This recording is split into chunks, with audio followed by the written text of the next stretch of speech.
Bourbon Judge. Happy 2021. We finally made it. We are rid of that horrible 2020 year. Yes, we made it, folks. It was a long year. It was a crazy year, but like they say, I'm not looking at the past, I'm looking at the future. So let's go ahead and celebrate 2021 and let's do it in a good way, right? So today we're gonna change up just a little bit. Kind of like what I did last year at this time, right?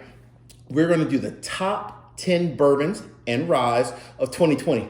While 2020 was a bad year, it did produce some damn good ryes and bourbons. So we're gonna go ahead and do a top 10. But before we do that, I promised everyone, I think it was last week, I said, hey, I'm gonna give you a quick update on what's changing for the Bourbon Judge. So a couple things to think about for 2021. Number one, brand new logo. You probably saw it in the beginning of the video, as well as on Instagram or on YouTube in the banner. Brand new logo, right? It's a new year. Last year was a bad year. It was time for a new logo. Numero uno. Also, what else is changing? New website. So you can catch me at thebourbonjudge.com. It's a work in progress, right? It's live though. You can go ahead and check it out, but it is a work in progress. I will say I'm not Mark Zuckerberg, right? This is not Facebook. I don't have the perfect website, but humble beginnings. So I'm doing my best, but it is live again at thebourbonjudge.com. Also, what else is coming up? Patreon. So I know a lot of people have asked about a Patreon page, right? So I am in the process of working on a Patreon page. That is not finished yet. Call it a couple weeks. My goal is to have that done by the end of January. So give me a couple weeks and that will be live and I'll let everyone know the details on that. The goal with the Patreon page is honestly so I can, help me to produce more videos, right? So you guys will always catch me on Sundays, but my goal is to start in 2021 and doing some midweek reviews here and there as well, right? So kind of mixing it up just a little bit. We're doing some midweek reviews. And I'll definitely do more of those. This year, my goal is also to do start some live videos as well, right? I always do tape recordings, but we're gonna change up a little bit this year, and once in a while, I'll do some live videos. So a lot coming, a lot changing, but all for the better. All right, without further ado, let's go ahead and kick it off with the top 10 bourbons and ryes. So I'm excited because you're gonna see a wide variety of price points, right? Some more expensive, some reasonable, right? But a good balance. These are also ones that I've actually reviewed in 2020 as well, right? So not just ones I've sipped with friends and I thought was fantastic. These ones I actually reviewed on the channel as well. So throughout the video, I will put the link up above for each one that I do. All right, I said enough. It is time to get this party started quickly, right? All right, coming in at number 10. And this one, it was a tie. I had to do two. I know that's not normal, but I had to do two. So I have Early Times and Old Forester Bottle and Bond. These are coming in at number 10. Two solid bourbons, both at reasonable price points. I believe Early Times is about $25, and this Old Forester Bottle and Bond is only like 40, maybe 42 bucks. You can't get better than that at number 10. All right, that's Old Forester. And slide Old Forester and Early Times up to make way. Coming in number 9, a Midwinter's Night Strand. This is a solid rye produced by High West Distillery. So the one that's actually coming in number 9 is Act 7, Scene 6, the one I reviewed earlier this year. Again, a phenomenal rye. A little bit more pricey, maybe closer to like $90 to $100, but definitely worth it, right? Nice little wine finish, a phenomenal rye. Now, coming in at number 8, solid number 8, right? We're talking about the top 10, right? Number 8, all right, Knob Creek 12 years. Now, if you're looking at the bottle, you're probably saying Bourbon Judge, that's not 12 year. Let me hit you with it. I liked it so much, I finished the bottle, but all jokes aside, this is just a printout of what the bottle or what the picture looks like for Knob Creek 12 year, right? This is the one that is, the original one was 100 proof. They've since released recently a limited edition, which is actually barrel proof, but the one that I did, the original, it's called the OG. Knob Creek 12 year was 100 proof, right? Solid bourbon at only like, I think it was like 50 bucks, right? You can't beat that coming in again at number 8. All right, number 7. While I reach for this one, we have so many good memories of this one. It's like lucky number 7, right? I gotta bring my boy back. Stag Jr., batch 13. Buffalo Trace makes some damn good bourbons and ryes. But this bourbon is just solid, right? Stag Jr. batch 13 did not disappoint. It was right there with batch 12, and it was solid as can be. Or, as they say, solid as a rock. All right. Coming in at number 6, one of my favorite distilleries of all time, because it's just, they produce just solid quality day in, day out, no matter if it's a bourbon or a rye. Coming in at number 6, 1792, aged 12 years. Now this one, like Stag Jr., they both go for about $60 each.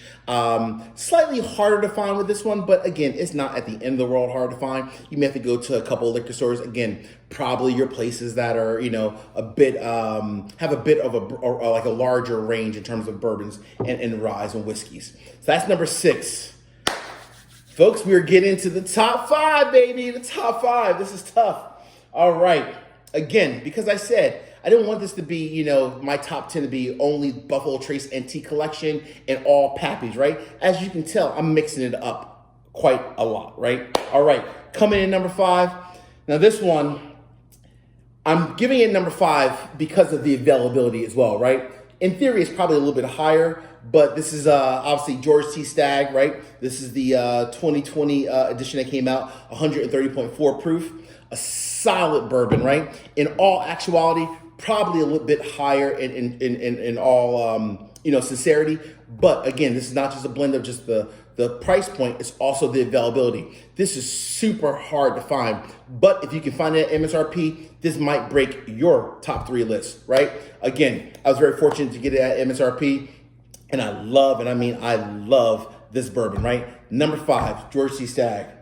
Number 4, broke my heart. I missed out on this for so long. I can't believe I waited this long. But I'm giving number 4, my man, Jack Daniel's Barrel Proof. Woo! That is some solid Tennessee whiskey, boy.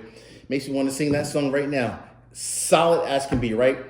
Price point on this one, similar to the Stag in the 1792, about $65. Where I should go back real quick, I'm sorry, the George T Stag. George T Stag's MSRP is 100, but you can typically find it for 200, 300, 400, right? But going back to Jack Daniel's, such a solid whiskey, Tennessee whiskey, and only at $60 to $65, that is a major sleeper, and I mean major. All right, the top 3. Drum roll, baby. All right, we are gonna go with probably one of my all-time favorite distilleries, even above 1792. No offense, 1792. One of my favorites, truly, Mikter's Toasted Barrel Rye Finish. Wow, wow, wow is all I can say. This rye, this barrel proof rye is not good. It is phenomenal. This is easily my number 3, right? Slightly hard to find again, but at the price point, about $75 for MSRP, that is delicious. Straight up, no lie. All right, oh man. Number 2 and number 1, we're here. So number 2, these two were really like, honestly for me, it was almost like 1A and 1B. They were so close, I mean so close. I actually even had to have a little sip off last night just to confirm. So coming in at number 2, I love good old Carter. You cannot go wrong with Old Carter Bourbons or Ryes. This is the Old Carter Bourbon. I will say Old Carter a bit more expensive. I think I got this one anywhere. They range anywhere from like $150 to $175.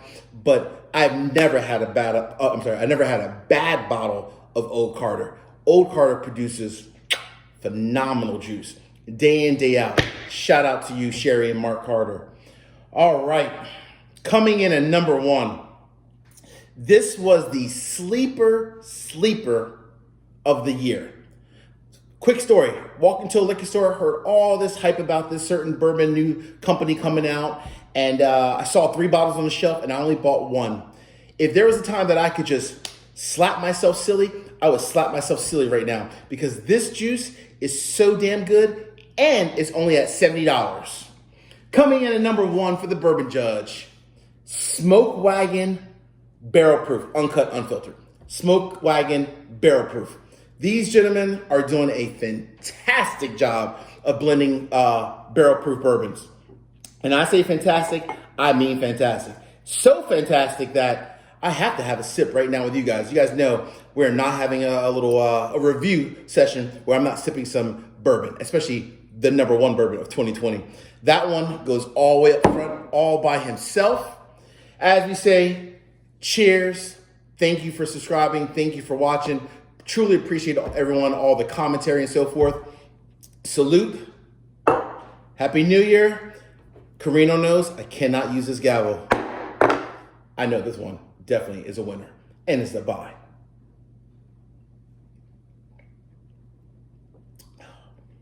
Woo! Nothing says Happy New Year like that. Peace out, folks.